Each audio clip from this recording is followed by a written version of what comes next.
are TFR. My faith in destiny is all I need to prevail. Truth Frequency Radio.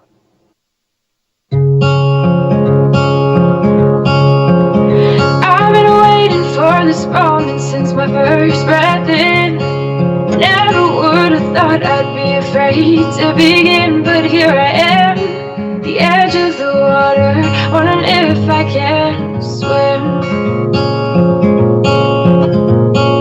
Never seem to notice all the days pass through, but in this final moment I'm still chasing the truth. I want an explanation why I can't stay here forever in my youth. And if I press on, will you wait? Will you wait for me forever? Or would it be wrong to ask you to come with? Tell me, will you wait? Oh, well, thank you all for your patience tonight. X Squared Radio coming to you live from TFRlive.com and also YouTube Live on my own channel. So we're just trying to expand the presence of TFR, Truth Frequency Radio. This is where the Truth Freaks hang out. You can always go to TFRlive.com, TFRlive.com. It is free. It is live. And you can join the chat room for nothing. That means it's free. So we talked in the last segment about nuclear power plants, why nuclear power plants have been upgraded continuously since they started in 1969 in the United States. If we built a new nuclear power plant, it would have much more modern technology in the sense that the piping, the containment, the computer control systems, the backup systems would probably be very modern and very solid. We have continued to build nuclear power plants all over the world, and the technology is getting better and better.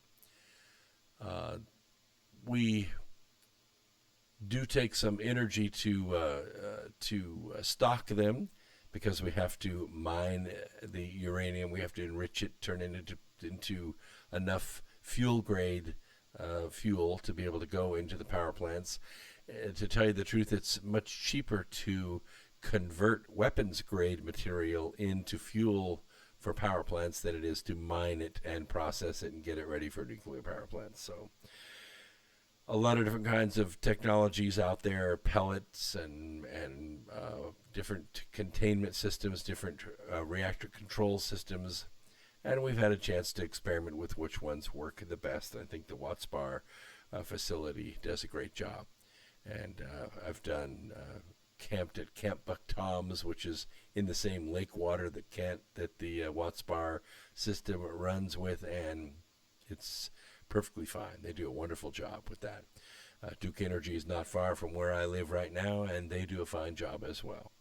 So I want to talk about something that's going to be in the news in the next few days, and that is a story I call The Drunk Who Wouldn't Go Home.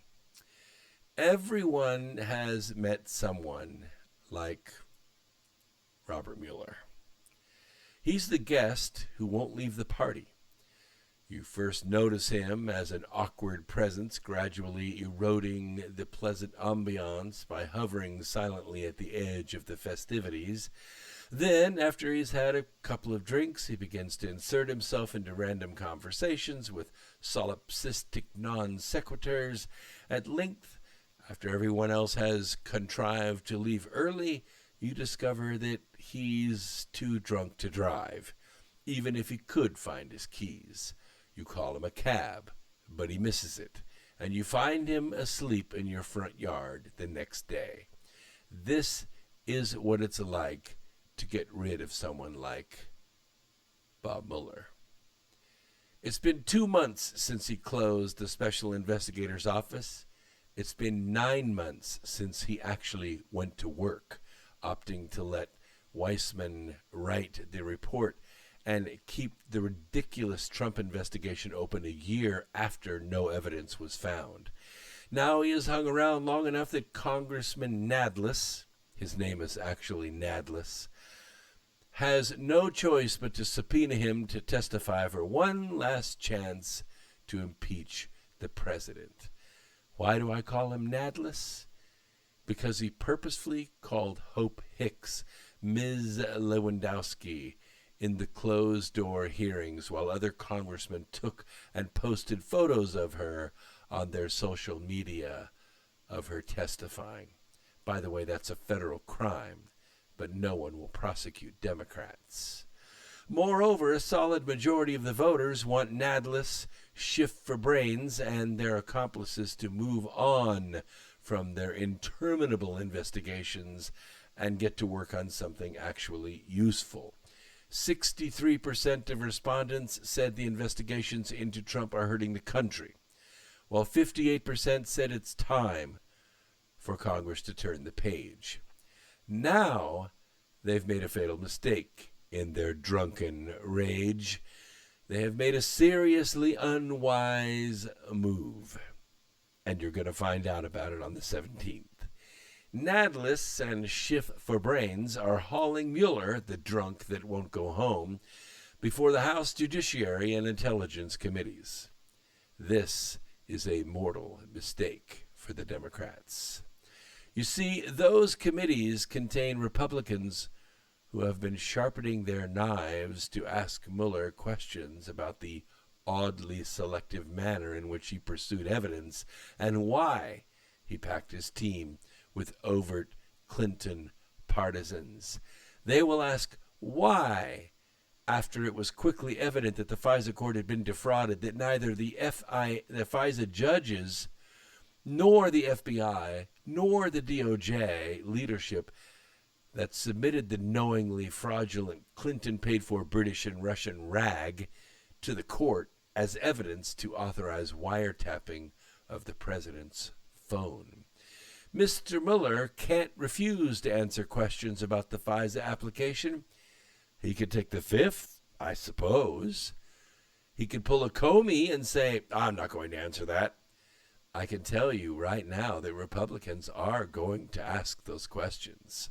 They are going to force him to take the fifth. Those are the kind of questions which are currently under investigation by the Inspector General, whose report we are waiting for. And let me tell you that if Mr. Mueller lies under oath to the Republicans, the AG's prosecutor will have him arrested. They will have his house and his offices raided, and he will serve the rest of his life in prison, right next to Paul Manafort.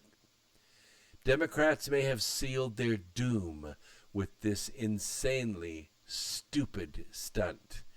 If the Democrats want to know where these hearings are really going, they should listen to the eagerness with which the Republicans are looking forward to questioning Mueller.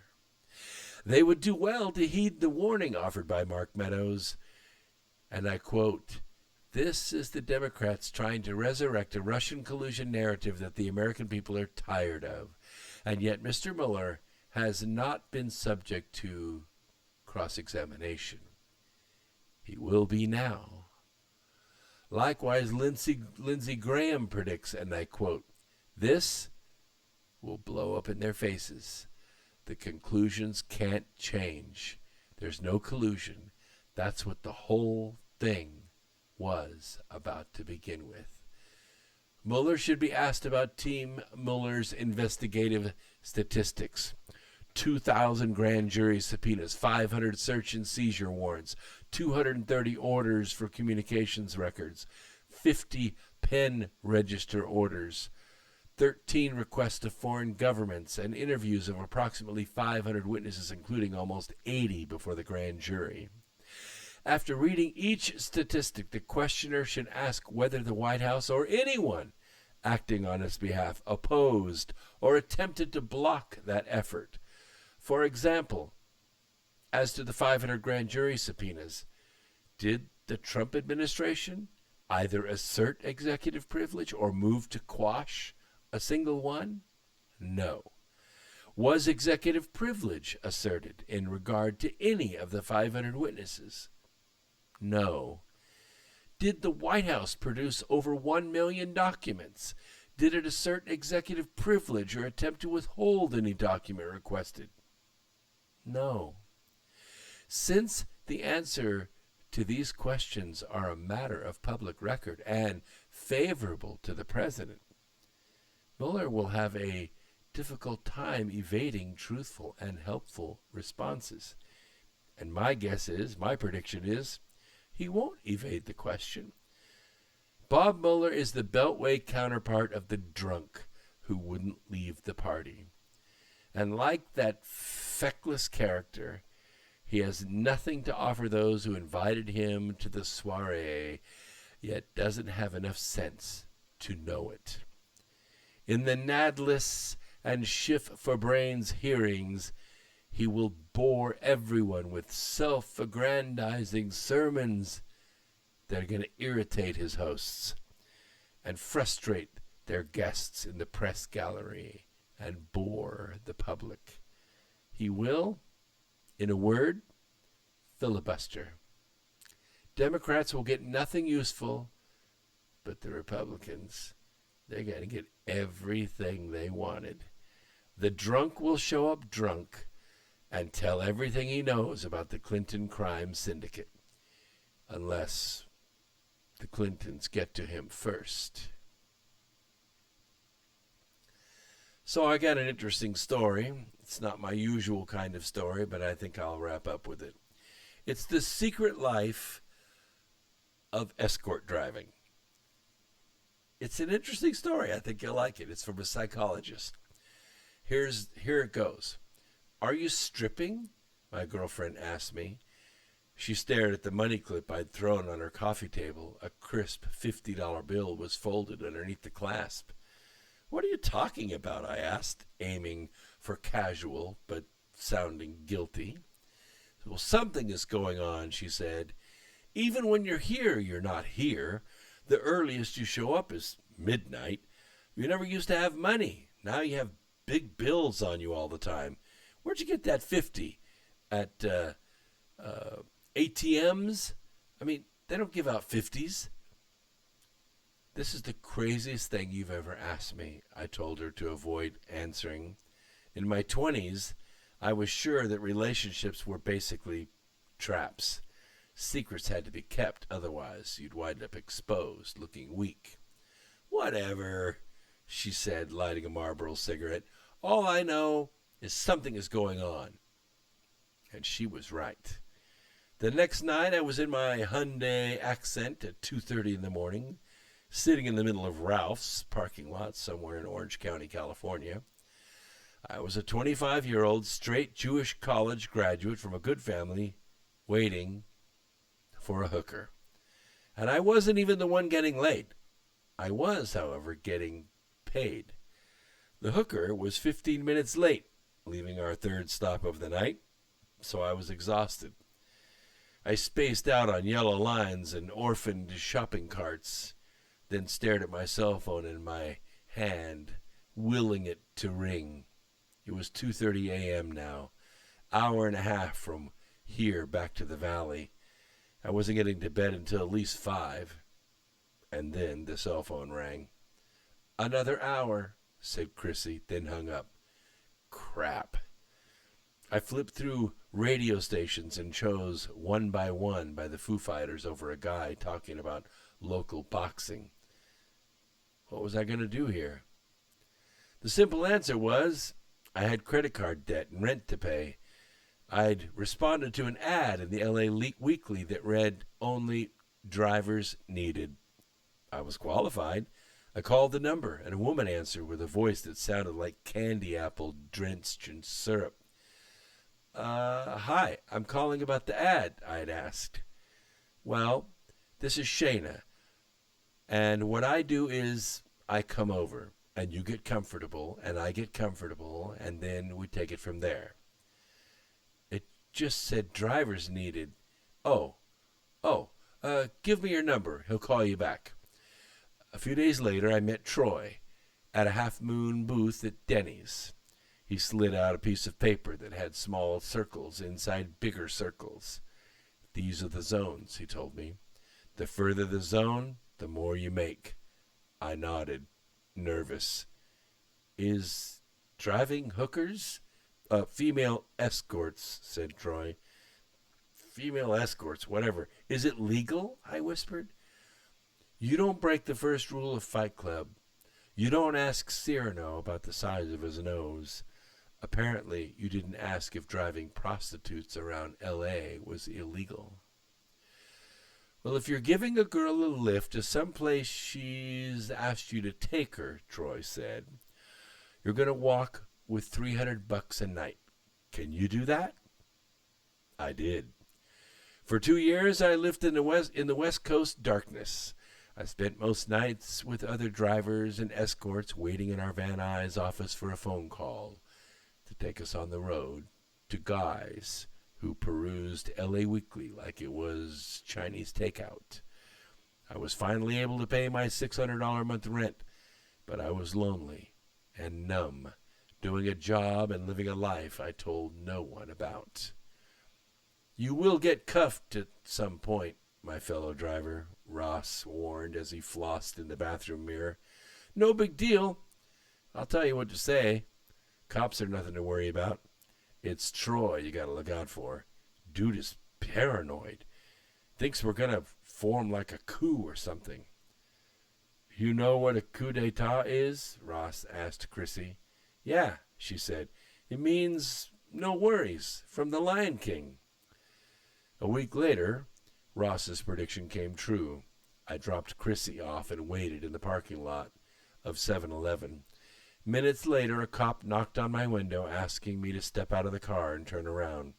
I was now wearing handcuffs. I repeated everything I was told to say. I'm going to let you go, said the officer. But if I ever see you doing this again, he shook his head and handed me my ID. If you plan on waiting for your friend, she's going to be a while. Chrissy wasn't so lucky. After she got arrested, I ended up bailing her out that night, waiting until 4 a.m. for her to be released. We left the jailhouse with our arms around each other, heading back to my car like two injured football players walking off the field. A year in, I ended up driving Shayna, the one with the syrupy voice. She was gone 5 minutes when the passenger side door opened and she came right back in. Hell no, she said. Not your type? I asked. Shut up, while she started texting while continuing to talk.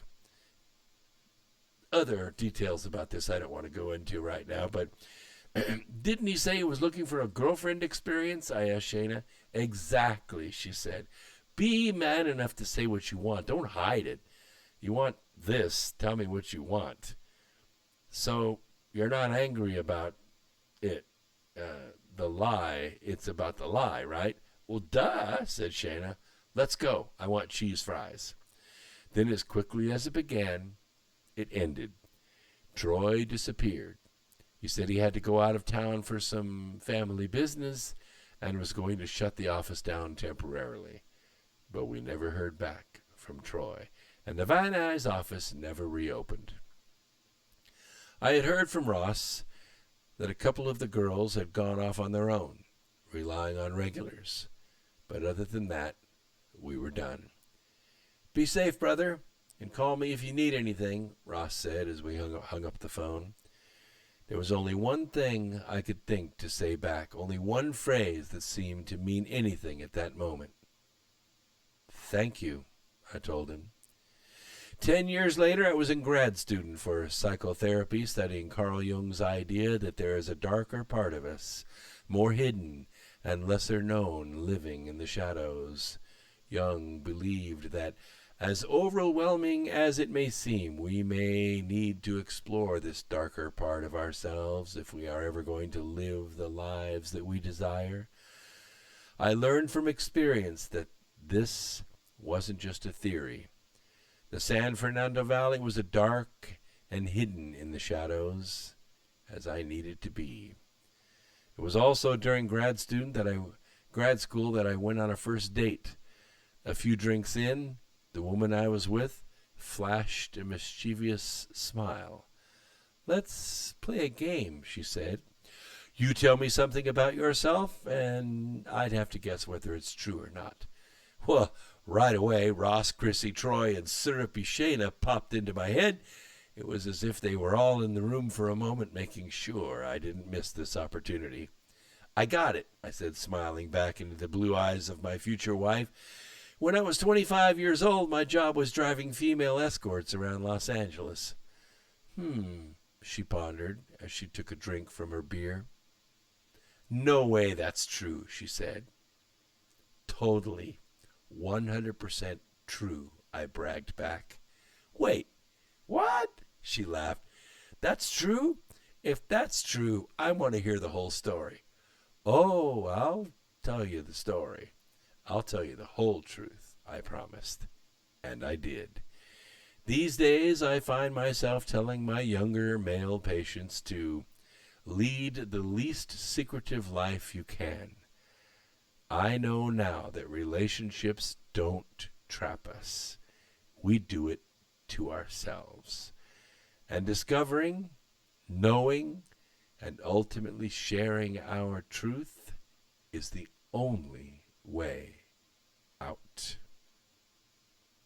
Kind of an interesting story. I want to also talk about what I call battlefield space. We've talked about this a few times on X Squared Radio. We have a lot of satellites up in space. Not all of them are operational. Some of them are junk. And they're still floating around at 18,000 miles an hour. And they're something to avoid if you're going to launch anything else up there. You remember the movie, was it Wall-E? You remember when the ship goes out through the atmosphere and it bumps into all those satellites as it goes out? Well, that's kind of what it's like out there. It's a big mess. So a new kind of satellite has been bantied about. And I've thought of it, other people have thought of it, and now it looks like the Chinese are going to build it. The Chinese call them scavengers. The Russians call them inspectors. And the U.S. calls them threats. You see, the race is on to clean up the space junk orbiting above our heads. But the fears are that these trash collectors are really killer gremlins. Touted as space junk cleanup drones, they also have the potential to grab vital GPS, communications, and surveillance satellites and send them hurtling toward the atmosphere to burn up. And strange things are already happening in orbit. Analysts are asking, is it space junk or is it sabotage? Several critical geostationary orbit satellites have been reporting anomalies. By the way, geostationary orbit satellites are 23,500 miles out. They're not like where the International Space Station is. They're not the little golden ones you see going around at night over your house. These are geostationary. They're way out there. Not very crowded out there. Intelsat 29E, which provided communication and navigation services to the Caribbean and North Atlantic, was experiencing damage that caused a leak of the propellant on board the satellite. Nobody is yet suggesting sabotage. Space junk remains the number one suspect. But as the satellite was only 3 years old and joins 5 other major satellite malfunctions in the past 2 years, the incident has started analysts talking. Is space junk already getting out of control, or is something more sinister at play? According to the Massachusetts Institute of Technology, attacks against satellites may have already begun. Last year, fears Moscow was developing a secret satellite saboteur were renewed when what was initially believed to be a piece of space junk left over from a rocket launch began to behave, well, abnormally. It was changing course, and it was changing speed under its own power. And it was doing so just days after U.S. Vice President Mike Pence formally announced plans to create a new Space Force. Why would it do this? Why the secrecy? Was it some sort of message? Now, Beijing has declassified tantalizing details of what it calls an artificial intelligence-controlled space cleanup project. Oh, it's coming, Earth explorers. It's coming. The so-called scavenger program was confirmed in state-controlled media by Luo Jiangjun, Deputy Director of the National Laboratory of Space Flight Dynamics Technology at Northwestern Polytechnical University in Xi'an. We prefer not to talk about it publicly, he said, but talk about it he did. Referring to the uncontrolled crash of Chang'e-1, the experimental space station last year, Mr. Luo said the use of newly developed technology could guide such a craft to burn up in Earth's atmosphere safely. The project involves small satellites, some weighing less than 10 kilograms, with robotic arms and small thrusters. You get the picture. We're going to go into this next week a little more on X Squared Radio.